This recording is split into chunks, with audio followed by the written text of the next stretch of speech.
पैसे तो दिए थे ओडीआई क्रिकेट देखने के, लेकिन देखने को मिली मात्र टी20 cricket. You get the drift right. South Africa just did not turn up. बड़ी आसानी से भारत इस मुकाबले को जीत जाता है। 3 मैचेस की श्रृंखला है, 1-0 से आगे हो जाता है। पर आपके कुछ सवाल आते हैं कि भाई अय्यर को एक ही मैच क्यों खिला रहे हैं? I mean what's the purpose? फिर क्या ट्रेड की विंडो फिर खुलेगी? That I think is an important question. जिस तरह की डेवलपमेंट्स चल रही हैं उस दृष्टिकोण से, और इतने सारे लोगों को मौका। आई विल टेल यू 27 टी20 डेब्यूटेंट्स, मतलब पिछले 3 साल में 27 भारतीय खिलाड़ियों ने डेब्यू किया है in T twenties. In ODIs it's 21, number is 21। भाई सवाल सारे बहुत गंभीर है। कमाल का शॉट, लाजवाब, अद्भुत, और ये चौका। खेल जगत की पूरी कहानी ओनली ऑन #आकाशवाणी। #आकाशवाणी। सबसे पहले तो इस मुकाबले की बात कर लेते हैं, जिसमें वो कहते हैं कि वो फटा पोस्टर लेकिन हीरो निकला ही नहीं। हम गए थे वो सुपरहिट मूवी देखने के लिए, लेकिन एकदम डैम स्क्विब देखने को मिला, क्योंकि टॉस जीत के आप बैटिंग करने का फैसला तो कर लेते हैं, और दोनों कप्तान कह रहे थे मैं बैटिंग करनी है। दोनों ने ही पिच को ढंग से पढ़ा नहीं, क्योंकि पिच में थोड़ी सी थी मॉइस्चर, और उस मॉइस्चर का अर्शदीप सिंह ने खूब लाभ उठाया। स्विंग करा रहे हैं, पैडों में मार रहे हैं, डंडों में मार रहे हैं, खराब शॉट सामने वाली टीम मार रही है। Perhaps they were still in that T20 mould कि भाई वैसे ही चलते रहो। वैसे भी ओडीआई का इस साइकिल में कोई महत्व नहीं है। टिल 2025 कोई महत्व नहीं है, क्योंकि चैंपियंस ट्रॉफी होगी 25 में और 2025 में, और उसका भी क्वालिफिकेशन ऑलरेडी हो चुका है। तो आप आपस में खेलते रहो, it doesn't make a difference. पर आवेश भी 4 चटकाते हैं, 5 लेते हैं अर्शदीप, और फिर अच्छा डेब्यू होता है साई सुदर्शन, जो तमिलनाडु के लिए बहुत सारे रन्स बना के आए हैं, गुजरात टाइटंस के लिए बहुत रन्स बनाए हैं। He is one two watch out for. बहुत साफ खेलता है, बहुत तरीके से क्रिकेट खेलता है। He scores a 50, Shreyas scores a 50। India बड़े आसानी से इस मुकाबले को जीत जाती है। I mean that was quite a one sided affair. पर अगले मैच में श्रेयस अय्यर नहीं होंगे, फिर कौन आएगा उनकी जगह पे, उसकी बात कर लेते हैं। लेकिन सबसे पहले तो आपका यही वाला सवाल, ये सवाल आपका ही ले लेता हूँ पहले मैं। My name is Samar Gautam. I wanted to ask you one question, sir. That why IR will play only one match in ODI? नहीं, बात तो एकदम दुरुस्त ही है भैया। श्रेयस अय्यर का क्या? I mean what's the point? क्योंकि अभी पहले जब वो 5 मैचेस की टी20 सीरीज़ हुई वर्सेस ऑस्ट्रेलिया, तो आपने उनको आखिरी में आए थे वो 2 मैचेस के लिए, पहले विश्राम कर रहे थे। आते हैं बतौर वाइस कैप्टन, आते हैं 50 बनाते हैं। उसके बाद आप उनको एक भी मैच टी20 नहीं खिलाते हो। टीम में रखते हो पर खिलाते नहीं हो। यहाँ पे आप रखते हो और एक मैच खिलाते हो, इसके बाद कहोगे जाओ अब तुम जाके ना अपना टेस्ट मैच की तैयारी करो, तो 4 day cricket and side games जो हैं वो देख खेलो, आपकी यहाँ आवश्यकता नहीं है। तो एक मैच क्यों खिलाया यार? I mean what is the purpose? तो मैं तो पर्सनली बिल्कुल अंडरस्टैंड ही नहीं कर पा रहा हूँ कि कर क्यों रहे हो ऐसा, क्योंकि लैक ऑफ क्लैरिटी नज़र आती है यार। आप इनकी जगह वो रिंकू, संजू दोनों को पूरे मैचेस खिलाइए ना, 3-3 मौके तो दीजिए। अब यहाँ पे तो वैसे भी किसी की बैटिंग नहीं आई जिसकी, वो अगले 2 मैच नहीं खेलेगा। तो अगर आप कुछ पर्पस है, आपको कुछ नया ढूंढना चाह रहे हो, तो फिर कम से कम उन खिलाड़ियों को पूरे मौके तो दो। And that's just my opinion. Now I will take one more question from you. Hi, this is Prasanna. So my question is, in the last 3 years, it's been 27 people who have done our debut. Is it good or bad for the cricket? हाँ, जिसकी चर्चा हमने शुरू में भी की थी, right. इतने सारे लोगों को डेब्यू कैप थमा देना, I mean see I will tell you, test cricketers 300 के करीब हुए होंगे, 300 थोड़े से ऊपर होंगे। When I played I was 245th।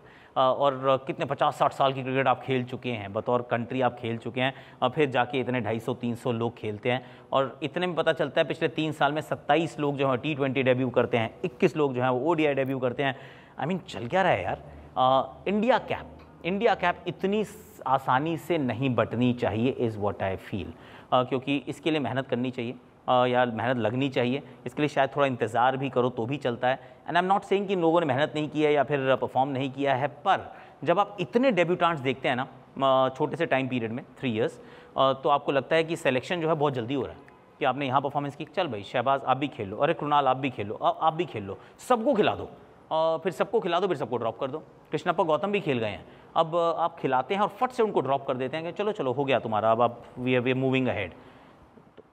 बात तरीका क्या है उसका, उसके पीछे साइंस क्या है? मेरी तो बिल्कुल समझ के परे है कि इसमें सिलेक्शन इज़ क्वेश्चनेबल यार। क्योंकि अगर आप इतनी जल्दी जल्दी वो खिलाते हो, ड्रॉप करते हो, खिलाते हो, ड्रॉप करते हो, तो आप टीम तैयार नहीं कर रहे हो। फॉरगेट अबाउट कि भैया इंडिया खेलने के लिए मेहनत लगनी चाहिए, टाइम लगना चाहिए एंड ऑल ऑफ दैट। पर अगर आप किसी को सेलेक्ट करते हैं तो इट इज़ इम्पेरेटिव, ये मतलब आपका ऑब्लिगेशन है कि आप उसको थोड़ा सा समय तो दो यार। ऐसे करके अगर आप वो मतलब खिलाया, फिर दूध में से मक्खी निकाली फेंक दिया, फिर आप उसको भूल गए, तो फिर तो बात ही सही नहीं है ना। फिर इतने सारे लोग जो हैं वो सिर्फ नंबर्स रह जाएंगे, भारतीय टीम आगे नहीं जा पाएगी। That's what I feel. I will take one more question. Hi, Akash Chopra. This is Vijesh. I'm from Bangalore. My question is, will there be any trading window open after the auctions? ये actually थोड़ा $1 million question है, क्योंकि इस पर ना थोड़ा सा मुझे लगता है कि थोड़ी मिस इन्फॉर्मेशन भी है। मैं कहीं पे वही देख रहा था, रील देख रहा था, किसी ने बताया कि देखो ऐसा ऐसा हो गया, अब तो कोई ट्रेड हो ही नहीं सकता है। सर थोड़ा सा फाइन प्रिंट पढ़िए। ये आज की बात नहीं है, पहले से है। जब पहले एक बार ट्रेड की विंडो खुलती है, उसके बाद ऑक्शन से एक हफ्ते पहले बंद होती है, फिर ऑक्शन के अगले दिन फिर खुल जाती है, and then it stays open. वो ओपन रहती है टिल वो 1 महीने पहले तक। मान लीजिए अगर 15 मार्च को शुरू होना है तो 15 फरवरी तक ये विंडो खुली रहेगी।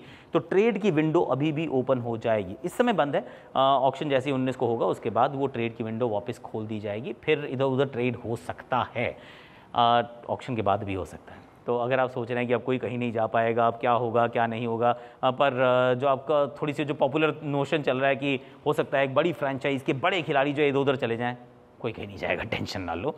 ये थोड़ा सा ज़्यादा एक्साइटमेंट मुझे नज़र आ रहा है, पर ट्रेड की विंडो खुलेगी, इसमें कोई डाउट नहीं है।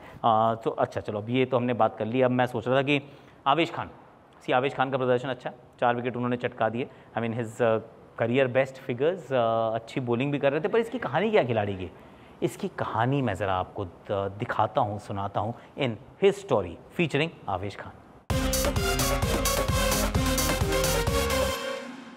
22 गज की पट्टी इनकी कर्म भूमि, उस पर दिन भर भाग दौड़ करना इनका जुनून, बड़े बड़े बल्लेबाजों को गेंद डालकर उनका हुनर पक्का कराना, साथ ही साथ अपने खेल को भी निखारना, फिर थक कर बेंच पर बैठ जाना, मैच के दिन नामचीन बॉलर्स को भागते हाथ घुमाते हुए देखना और सोचना अपना टाइम आएगा, अपना टाइम आएगा।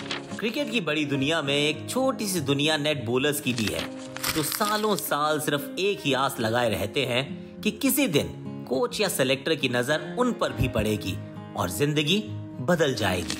आवेश खान की जिंदगी भी बदल गई जब सालों तक नेट बॉलिंग करने के बाद उनका नाम शामिल किया गया 2021 में खेले जाने वाली इंडिया वर्सेस इंग्लैंड सीरीज में as a standby bowler.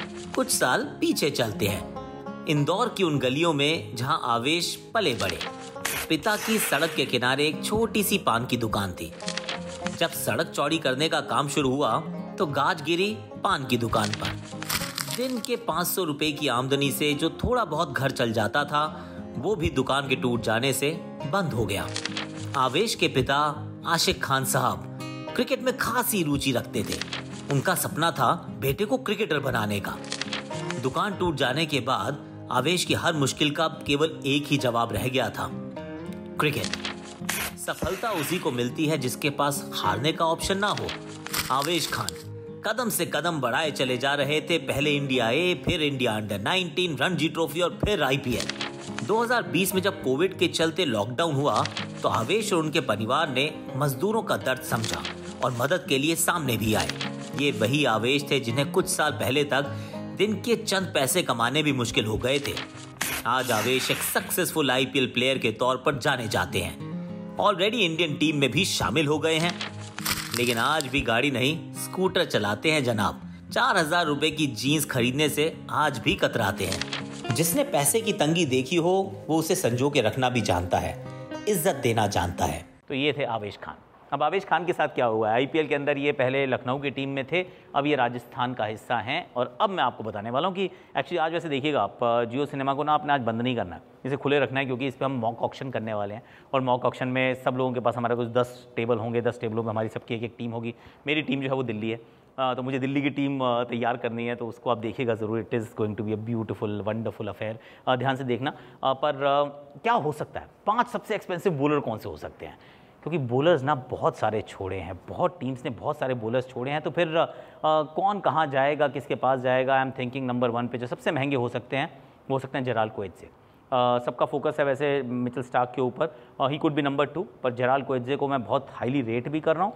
और और मतलब रिलायबल भी है यार। मैं तो जा रहा हूँ जेराल्ड कोएत्जे के साथ। मुझे लगता है रबाडा, नोकिया एंड नाउ जेराल्ड कोएत्जे, ये तीन बहुत ही क्वालिटी, और मार्को यानसन भी हैं जो हैदराबाद फ्रेंचाइज में है। तो साउथ अफ्रीकन जो हैं वो अपनी प्रेजेंस को फेल्ट करवा रहे हैं। Well done south Africa. तो जेराल्ड कोएत्जे दूसरे नंबर पे मिचेल स्टार्क। अभी जो पाकिस्तान के साथ मैच था पर्थ में, उसमें भी विकेटें चटका रहे थे, डंडे पे गेंदें मार रहे थे, तो वो हो सकते हैं दूसरे स्थान पर। तीसरे स्थान पे मैं सोच रहा हूँ भारतीय गेंदबाज शार्दुल ठाकुर, क्योंकि ठाकुर साहब आ गए हैं। अब ठाकुर साहब 10 करोड़ से ऊपर थे, 10.75 इफ आई रिमेंबर करेक्टली। तो वो भी मुझे लगता है महंगे जा सकते हैं, क्योंकि फ्रेंचाइज को इंडियन बॉलर ढूंढने होते हैं और सप्लाई डिमांड की कहानी ऐसी है कि इंडियन बॉलर्स बहुत ज़्यादा उपलब्ध नहीं हैं। So I am thinking about him. उसके बाद मैं सोच रहा हूँ वनिंदु हसरंगा। वनिंदु हसरंगा एकमात्र ऐसे स्पिनर हैं ओवरसीज़ जो अवेलेबल हैं। There are a few franchises, हो सकता है उसमें से एक बैंगलोर की फ्रेंचाइज भी हो, उन्होंने 10 करोड़ रिलीज़ करके वापस खरीदने का प्लान बनाया हो। पर मुझे लगता है कि आई मीन क्वालिटी है, मुझे तो वैसे लग रहा है मुंबई वाले ले लेंगे। अगर ठीक पैसों में मिल गया तो मुंबई को ये, आप इनको मुंबई की जर्सी में खेलते हुए देख सकते हैं। Last but not the least मैं सोच रहा हूँ कौन होगा, जॉश हेजलवुड। भाई जॉश हेजलवुड मेरे हिसाब से बहुत रिलायबल हैं, एक्सट्रीमली रिलायबल ऑप्शन। अगर अवेलेबिलिटी उनकी पूरी है, भाई नाम डाला ऑप्शन में तो मान रहा हूँ कि अवेलेबिलिटी पूरी होगी। He could be wearing yellow. हो सकता है कि वो चेन्नई की फ्रेंचाइज में चले जाएं। स्टार्क कहाँ जाएंगे? स्टार्क हो सकता है बैंगलोर बहुत कोशिश करेगी अपने पास रखने की, पर और मधुशंका जाएंगे मुझे लग रहा है केकेआर। अब ये मतलब जाएंगे कितने में पता नहीं, पर दिस इज़ हाउ मुझे लग रहा है ये कुछ मेन बॉलर्स हैं जो बहुत सारे बिड्स एंड अटेंशन अट्रैक्ट करने वाले हैं। आज के लिए ना मेरे पास वैसे इतना ही है। एक जाते जाते एक फ़न फैक्ट बताता हूँ आपको। पाकिस्तान लगातार 15 टेस्ट मैच हार गया ऑस्ट्रेलिया में, 15 कंसेक्यूटिव टेस्ट लॉसेस। और तब आपको रियलाइज़ होता है कि जब आप एशियन टीम वहाँ जाती है, एक अच्छी एशियन टीम वहाँ जाती है और 15 लगातार टेस्ट मैच हार चुकी है, वो मतलब गॉड नोज कितने सालों से हार ही जा रहे हैं सिर्फ। तो रिकी पॉन्टिंग शायद तब खेले भी नहीं थे ऑस्ट्रेलिया के लिए, तब से हार रहे हैं। रिटायर हो गया बंदा, अब कमेंट्री कर रहा है, अभी भी हार रहे हैं। तो फिर आपको रियलाइज़ होता है कि वो जो बॉर्डर गावस्कर ट्रॉफी में भारत ने किया, जो 2 लगातार श्रृंखलाएँ जीती, now you value that a little more. आज के लिए इतना ही है।